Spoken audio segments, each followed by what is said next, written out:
Hi, I'm Janet Bailey. I'm a retail designer in Brisbane and I love talking about anything retail related. And I've got a great friend in Melbourne who loves the same. And my name's Debra Templar, and I'm a retail strategist. And I could talk retail all day with Janet. Talk about the supermarket inquiry as to what's happening with the supermarkets. Are they too big? Do they need to be broken down, etc.?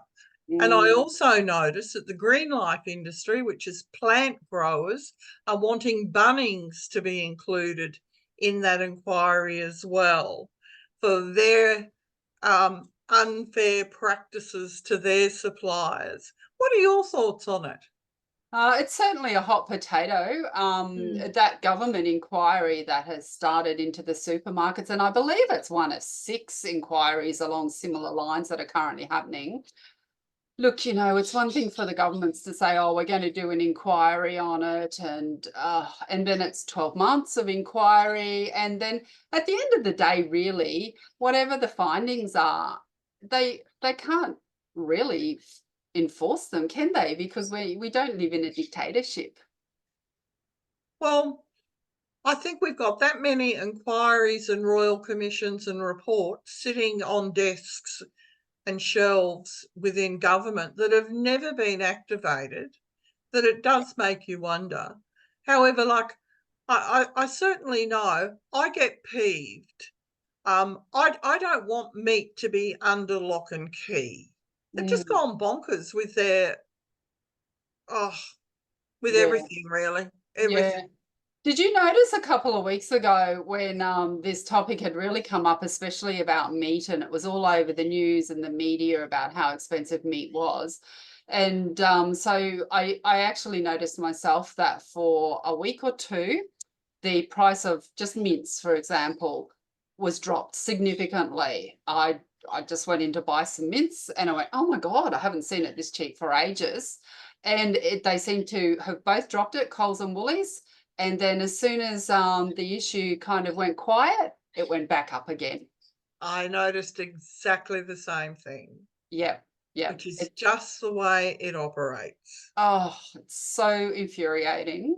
Yeah. Um, I've seen the other side too with charities that deal with a lot of the excess waste or excess product of meats and fruit and veggies and stuff. And, very often the suppliers and the growers are set up to produce a certain amount. So, it takes, for example, however long to grow a little baby cow up to the stage that it goes off to the slaughterhouse, or it takes X amount of time to grow oysters that are the correct size for eating. So these kinds of changes to their production runs cannot be made overnight. And very often, the way that these really big establishments of suppliers are set up, they can't just stop it because all the infrastructure is in place to be producing a certain amount within a certain time frame. So, that's where we're still paying the big dollars, but then a lot of the charities are getting this excess food that they're working with within communities. Yeah. I just think it would be a wonderful day. I doubt that I'm ever going to see it.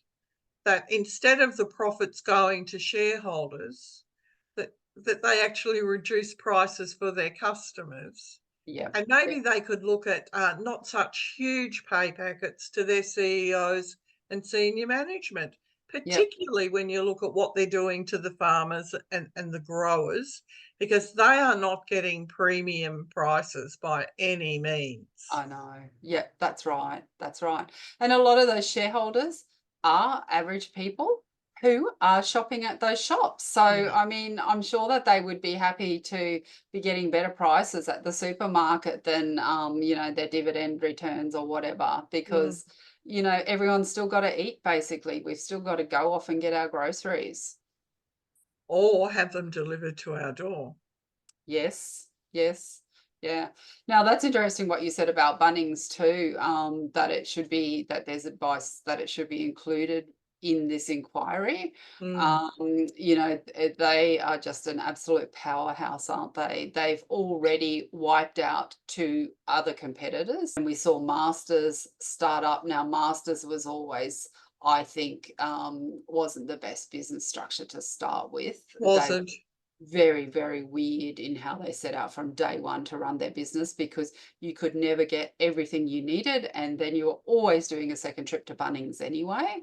Yeah. And so it just had the writing on the wall from day one. Yeah. But to look now at Bunnings and how they have edged into other industries such as the pet food industry and the pet industry. Yeah, I find Whereas you that. see in Europe, that's very much part of the garden industry. So the garden, the nurseries, pets, that Yeah, all sort of goes hand in hand. So yes. Bunnings comes in and just tries to smother everyone to a Yeah. degree.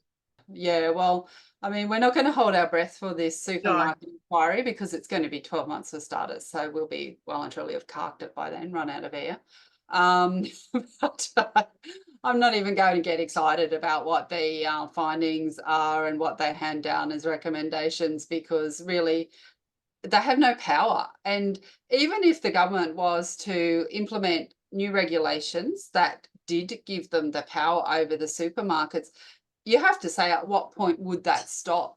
Would they then be dictating to smaller retailers and saying, oh, well, you can't, there's a price cap on products that you have to adhere to as well. So you start with the big boys, but where do you draw the line? So I mean, that's the whole thing of the type of democratic country that we live in, that you really can't Mm, regulate those things, unfortunately. mm. Plus, the side note is I think we're due for an election next year. Well, Deb, I think that's a wrap on that. Great. I'll see you next time through. Okay, thank you. Bye, Deb.